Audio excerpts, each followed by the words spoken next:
keep winning, winning. I'ma keep winning, winning. Ooh. I'ma keep winning, winning. You can try to save yourself, keep winning, but you only go. What's going on, guys? JK, I'm back with another video, and today I'm going to be doing another draft breakdown. I'm going to be continuing with the offensive tackles in this class. I've done the top three other ones in this class, so if you haven't seen those, please make sure to go look at the playlist I have on the channel to make sure to watch the other ones that I've been doing and breaking down the other offensive tackles. So today I'm going to look at Josh Conerly, who is more of a late first round pick who's been seen most often. He's been mocked to the Rams to kind of take over that Note Bloom replacement at left tackle for him because he is going to be a free agent. But he's been mainly going around that mid 20s area of the first round in most mocks. So it really just depends where most of them are going. Now, so Josh Conerly, he's been a tackle at the University of Oregon the last couple of years, and he's really been kind of been that solid wall for him in the last couple of years that they've been having at the University of Oregon. So, continuing on with Josh Conerly, he is the first team All American this past year, 2024, and at left tackle, he was first team All Big Ten in 2024. And a couple years ago in 2021, he won the Anthony Munoz Award winner. Um, and that's pretty much given to the best offensive lineman at the All American Bowl whenever he was committing out of high school. So this shows that he's been very consistent and done a very good job the last couple of years as he's been pretty much moving along throughout his progression into college and then now into the NFL. So it shows his consistent play and it being one of the best tackles in the last couple of years. So his strengths and weaknesses, this is kind of the stuff that I've been kind of identifying based on his film I've watched from several of his games against Illinois, Purdue, and Ohio State throughout the whole year that he has. So his strengths, he is a great kickout blocker. Most of his time, whenever you're running outside zone, Oregon did a different way to kind of play to the strengths of their players, such as Josh Conerly. Whenever you're running outside zone, you're obviously aiming for the edge, and the tackle's most likely going for the reach block. And to be honest with you, Josh Conerly kind of struggles with that reach block and being able to use the speed to be able to kind of seal the edge on the outside zone plays. So what they did, since he's such a good kickout blocker and just able to pretty much out the defender to seal the gap on the inside, they just started to have him pretty much kick it out and run it more on the inside of the tackle instead of aiming it for that outside zone area. And so they just continued running that inside zone just a little bit wider to where he can just kick out and then the guard climb on most of the plays. And it actually ended up creating a lot of gaps and playing to his strengths that he has. So, and a lot of these clips I'm going to show you later in the video, it definitely you could see where his strengths are with his kick out blocks and just pretty much blocking defenders out. Secondly, he pulls very well. They use him a lot in the pull game to be able to go pull and kick out, or whether it's to go pull and lead up. He's very mobile in that aspect of being able to go and pull and get a defender that he needs to, whether it's on power, on counter, however they run it.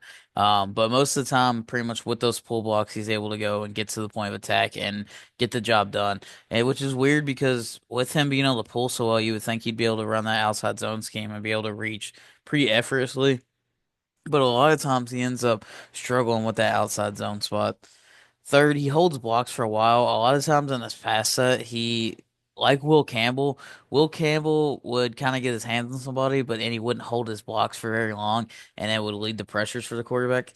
Josh Connerly is kind of the opposite. Once he gets his hands on you, he's keeping that block for a while, and you could see it throughout the Oregon game with Dylan Gabriel. He had tons of time. He was able to sit back there for a while. That's just because Josh Connerly and the other offensive line members were being taught that they need to be able to keep their blocks for a long time to be able to create that pocket and keep the pressure off of the quarterback instead of constantly getting pushed back into it. Fourthly, he picks up stunts very well. Like all the offense tackles in this class, they're all very similar. They're not very rating off of each other. Like they're all rated pretty similarly, and all of them have done a great job of picking up blitz. Once you get to a certain enough level in football and the offensive line, you definitely it's very easy to identify the blitzes once you get to a Division I program and kind of see it for a couple of years and develop. It's very easy to recognize those stunts and blitzes that a lot of teams are going to have to do. And in college football, it's pretty much all the same stunts. So He does a very good job of that, picking up a lot of those stunts and passing off to the guard when he needs to. And then lastly, like I said, he seals the gaps great. He's not necessarily an outside zone type offensive lineman like Armin Membu was whenever I broke him down. But he's a lot more of a kick out and down block type guy. So he does a great job on his down blocks. He does a great job of just kicking guys out instead of just going to reach them and kind of playing that outside zone scheme. He's a lot more of a gap scheme type offensive lineman where he's going to protect his gap and either just block you down or block you out instead of trying to reach you most of the time. He's definitely that gap scheme type of offensive lineman that it's kind of the opposite of zone. You're not necessarily blocking your zone, you're blocking your gap and whoever's in it, and you're taking them either down or away. So a couple of his weaknesses, like I said, he struggles against speed rush. A lot of speed guys and pass sets give him a lot of trouble. I think the first clip I'm going to show you is him kind of getting beat off the edge and allowing that pressure on the quarterback. So oftentimes when he's going against a speed rusher guy, he kind of does struggle to be able to stop down to like just run them out. So if they get more half a man of you, you just want to run them all the way to the sideline or to the end zone so that the quarterback can have a step up line. But the bend and edge of this Ohio State edge player. I think it's either Jack Sawyer or JT. I don't know which one it was, but him going against two first round slash second round NFL draft prospects does say a lot, and he kind of struggles with their speed quite a bit in this game against Ohio State. He doesn't get great movement whenever he's run blocking. He's not necessarily just like a bullier. He's not gonna bully you off the ball and drive you off the ball 3, 4 yards. He's either just gonna down block you and kick out and seal the gap. So he's not just gonna get crazy movement off the ball like a Membu, like a Kelvin Banks. He's more of that Will Campbell in the run game where he's gonna get kind of stouted a couple times and he's not gonna be able to get a lot of movement. And it's just gonna be kind of like a stalemate at the line of scrimmage, on more often times than not. Thirdly, recognizing edge blitz, he does kind of struggle. There was several times where they brought either a corner or a linebacker off the edge on the other side, and he just didn't pick it up and see it, and that allowed them to get a free pass rusher at the quarterback. And a lot of times he just doesn't see that edge pressure when they're walking up late. So that's something they definitely need to improve on. He recognizes the stunts with the defense lineman very well, but if the team's bringing a corner off the edge or another defender like that, and they don't have a running back to protect, that's his responsibility to get out there and see that and slide to it, and he just doesn't do that at certain points throughout some of the games, especially against I believe it was in Illinois that they brought that edge pressure they didn't see. Lastly, struggles to reach block. Like I've said multiple times, he's a gap scheme guy. He down blocks or kicks out, and he really struggles to be able to seal that edge on the outside zone scheme. That's why Oregon didn't necessarily run the outside zone a whole lot, and if they did, he was just kicking them out instead of reaching them. Playing to his strengths, that's a compliment of Will Stein, the offense coordinator and their offensive line coach there, who's pretty much be able to know what his strengths and weaknesses are to be able to play to him. And other NFL schemes are going to do that. I don't think he'd be a great fit for a team like the 49ers or somebody like that. And a lot of teams have him going to Rams, and the Rams like to run the outside zone scheme and stuff like, and kind of like what Shanahan does. So I'm not sure how well he would fit there. He's more of a power type offensive lineman that's not going to have to, reach most areas.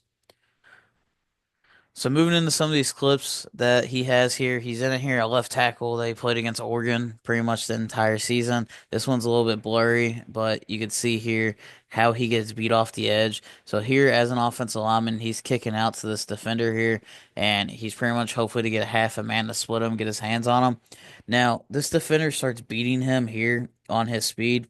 What Josh Conerly should do, he should turn his hips and run him straight this way towards this referee so that the quarterback would have a lane to be able to step up. But instead of that, he allows this edge defender who has great bend. I can't see, it's kind of blurry if it's Jack Sawyer or JT, but he's able to bend around him and use his speed to be able to get this pressure on the quarterback. Luckily, the quarterback gets it up quick, so it doesn't create any hits or anything like that. But he definitely does struggle to be able to run this guy out because he's going to get more than half a man, beat him on the edge.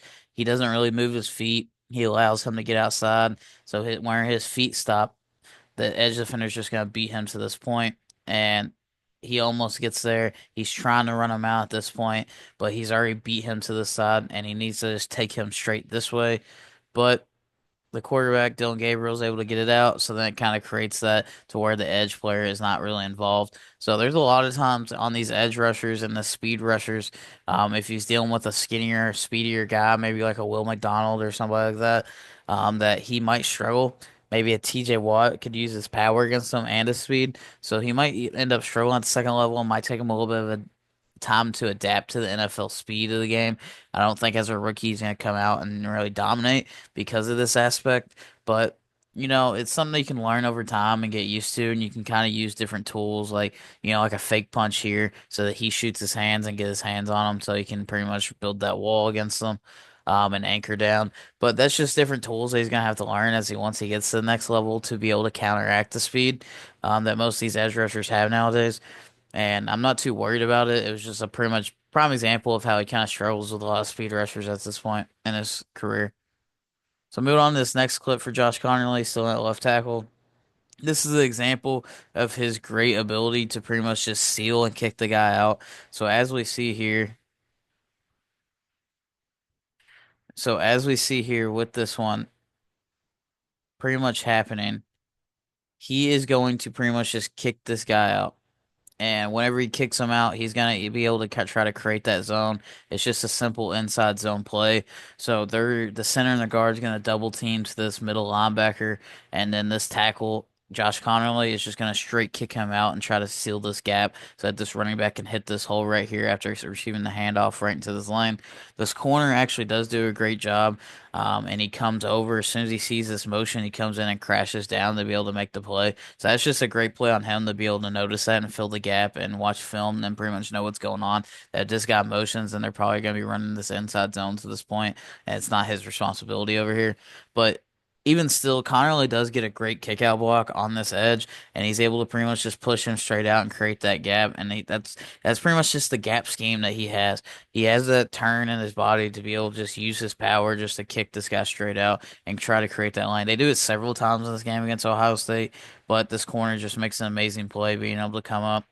So as you can see here, he has a great first step to be able to he has his hands ready to deliver his punch to be able to kick him out. And once he does that, defender goes outside and he pretty much just takes him where he wants to go at that point. This is a very easy offensive line block because you're just pretty much taking the defender where he wants to go. If he wants to try to go inside of you, you just block him down and create the bounce for the running back. If he wants to go outside, you're just continuing to run him out there and staying at a good base and sealing him off so that this running back can hit this hole. The number three, they're kind of hybrid tight end guy. The guard ends up climbing to number zero, to the Mike linebacker. Number three does not do a good job of being able to seal this corner, who ends up filling the gap, ends up making the tackle here. This guard also whiffs at the second level, but Connerly ends up creating that seal that he needs for that play. So here's another example of it with Connerly. This is kind of like an outside zone scheme that they run, but they play it to Connerly's strengths, and you're gonna see how he ends up playing this. So it's pretty much outside zone here. This dude's going to lead up on this outside linebacker. The running back's going to pretty much hit this gap. Connerly's going to use his great ability to be able to kick out this defender to be able to seal him and create that lane throughout this B gap so that this running back can sit this here and then stay on this outside zone concept. The guard's going to pretty much combo. Center's going to reach. Guard's going to climb up and pretty much seal this off. So you're going to see here, he takes a hard good step.